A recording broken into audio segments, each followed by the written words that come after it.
You guys seem to like the last video that I did with my R1, so today we're going to be starting this S1000 after it hasn't been started since October. She started right up, but that was a little scary. I was a little like, is she going to start? Is she going to start? And she started. Thank God, because I have been waiting to ride this thing for forever. She has been sitting patiently all winter, and she is burning off a little bit of the rust prevention stuff I sprayed on it over the winter, which is good. That's a good thing. That stuff is supposed to come off. But yeah, today is definitely not an ideal day to go out riding, but I kind of out of ideas here. This bike needs to get serviced. It needs an oil change. It needs to have a fender eliminator put on, because right now I don't have a license plate, which is not legal, and I'm supposed to do that. It also, I'm getting new rear sets put on because these Alpha Racing ones kind of suck. I don't like them the way that they feel at all. And what's the temperature? My vehicle.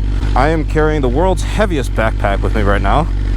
So I'm gonna have to ride kind of funky, but I gotta go get some gas first because we're running low on fuel, so let's go do that. Oh wow, yeah, she does not like being started.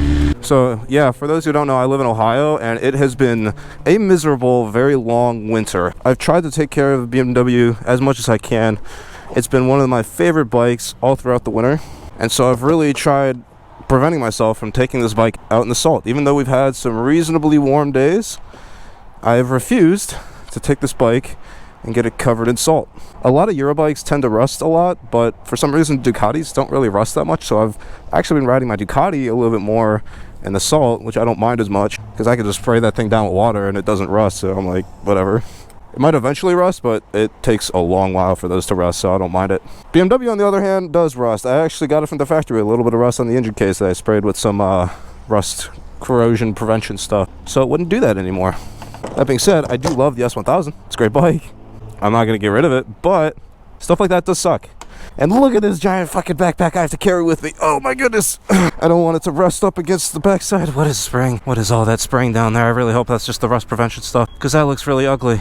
Wow, I hope that's just the rust prevention stuff. It could just be a little bit of mud, because I see a bunch of mud building up on the backside of there.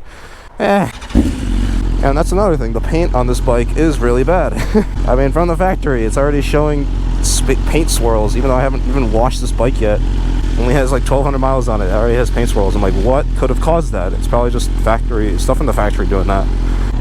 I really wish, like, how much this bike costs. I really wish for how much this bike costs, BMW fix some of these issues, but it's really annoying to have stuff like that when you spend this much money on a bike. I really hope I remember this zipper up, because if I didn't, then that's too bad. I'm not stopping again. Why did I go this way? This is like not an optimal way to go. I don't know. Whatever, it's fine. We'll just run it.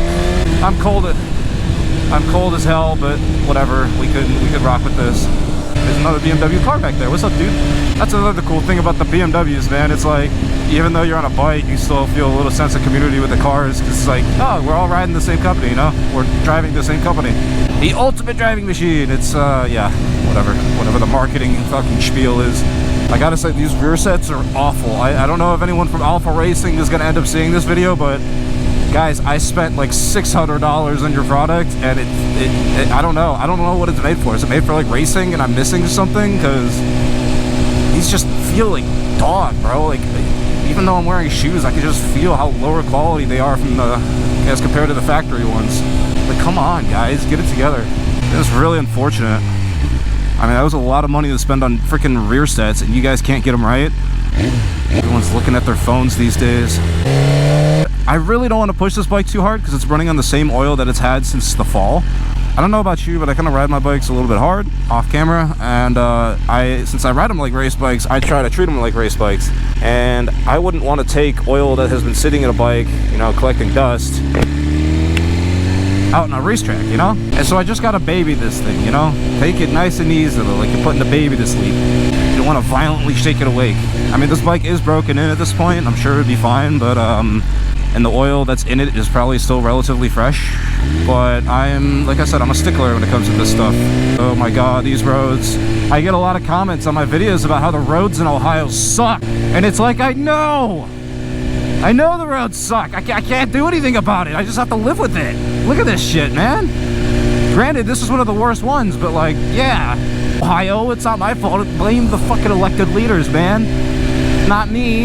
I have no control over it. I'd fucking pay for it myself if I had the money. God damn. Sometimes in the summer, if you go fast enough, you can catch air. It's kind of fun. Not gonna do it now. Luckily the freeways are a little bit better, but like, yeah, it's not fantastic. I gotta say, I didn't really dress for the weather either. Like, I'm wearing just like a sweatshirt and some sweatpants, and it's like 45 out, which is normally pretty cold, but the heated grips, man, they're keeping me fine right now. I'm feeling pretty good. It's like having that little bit of warmth fucking just livens you up, makes you alive. You can feel everything.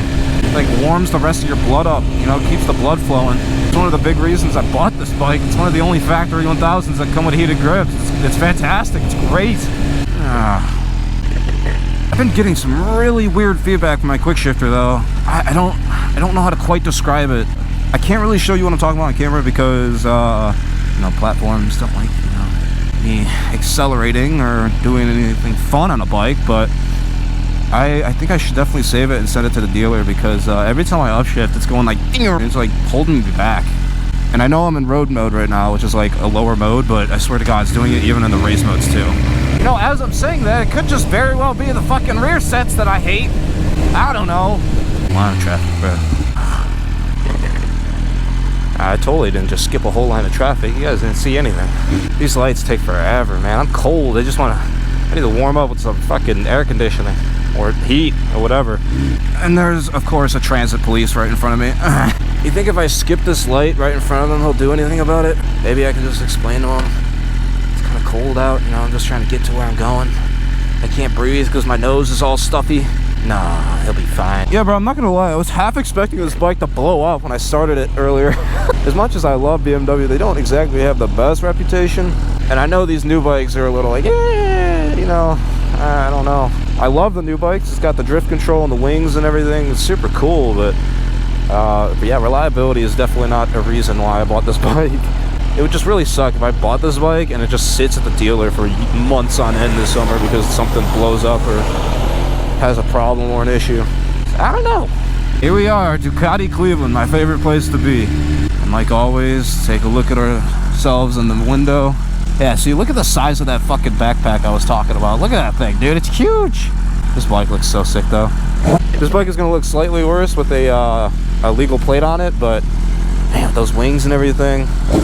As much as I hate those rear sets, they look sick. And the windscreen, that was a good choice, too. Oh, man. That looks dope. Hi, Kat. She's going to come open the door. Usually the door opens on its own, but I guess they shut it today, so that's a little unfortunate for myself. Just waiting. Oh, look, it all came out for me.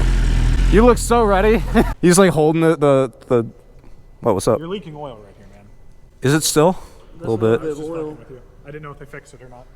I'm curious to see if it still is, because Sil said that it might need some time to sit and like settle, but usually like 24 hours after it's been sitting, after you ride it, there's a little bit of oil that like puddles up there. Yeah. It's not like an OEM kit, but it's natural. I think Kawasaki makes OEM ones. For the thumbnail though, I gotta...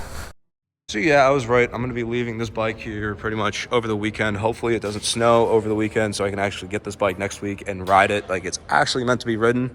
Because that was kind of not really a fun ride. It was more just like work to get it here so I can get serviced properly. And I used to like working on my own bikes a lot. I used to do all my own maintenance, but I've made so many mistakes on old bikes that now I have these faster, much more harder to work on bikes. And so I started coming here just because the mechanics here, I trust them. I know them very well, and they're awesome guys who don't mind working on these types of bikes. So if you guys are like me and hate working on your own bikes and finally decided to bring it to a professional place, these guys have crazy turnaround time. So I will literally get this back when they open on Tuesday. So long as there's no snow or anything like that on the ground, which there very well could be given it that it's Ohio. But yeah, thank you Ducati Cleveland for taking care of my S1000. It's beautiful.